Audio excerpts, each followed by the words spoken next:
talk about the adrenals just for a second. So adrenal glands, responsible for so much. We think of them as our fight or flight. We think of them in terms of adrenaline, obviously, and we think of them in terms of cortisol. Now, cortisol is a really, really important, essential hormone when it comes to your weight. It forms part of the circadian rhythms and interacts with the your release of cortisol, release of insulin, and a few other hormones that sort of interact throughout the day. Sleep, we're going to talk about tomorrow. Really, really, really important. That's going to be an awesome bit. But your cortisol. So when you wake up in the morning, you want a bit of cortisol. It's what wakes you up. It's what triggers to your body. When your body senses the sunlight hitting your eyes, it triggers the release of cortisol. That then triggers the release of a cascade of other hormones, including insulin, which balancing your blood sugar, but also it triggers for your metabolism to start firing up, for your liver and kidneys to end the overnight detoxification pathways that also detoxify the fluids in the cerebral fluids that are detoxifying your brain, and it wakes you up. Cortisol, really important. What we don't want is long-term elevated cortisol. We want a spike in the morning, then we want it to drop.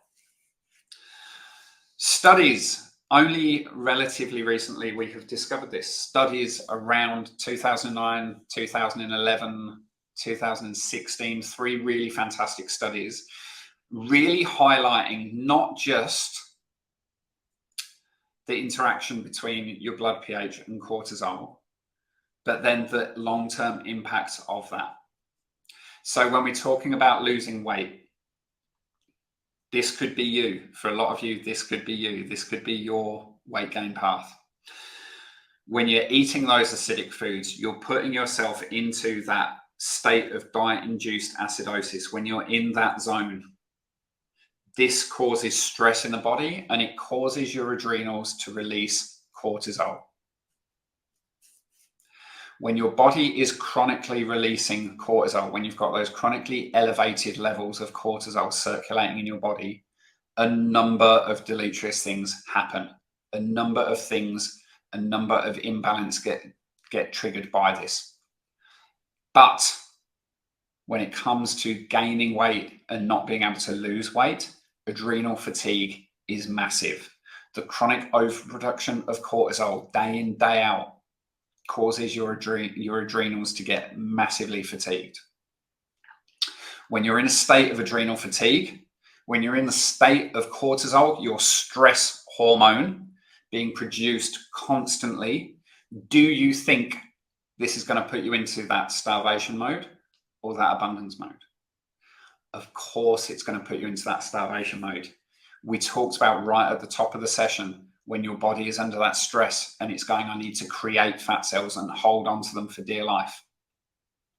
Chronically producing cortisol, your stress hormone, putting you constantly into fight or flight mode.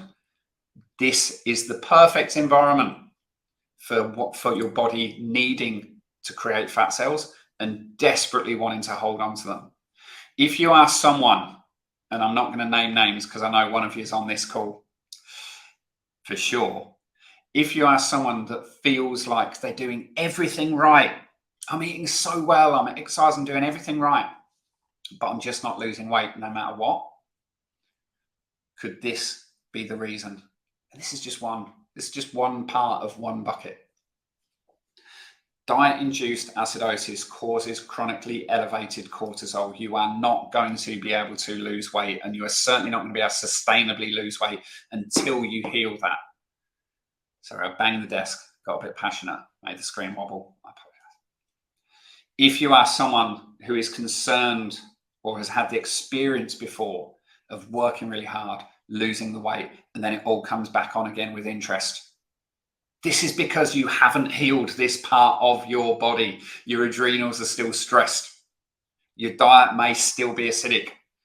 So as soon as you add the calories back in, and let's not forget, it takes a few weeks for your body to upregulate your calorie output as well, it will come back quick and it will come back with interest. And this is just one example, your adrenals, and it's coming directly from diet-induced acidosis.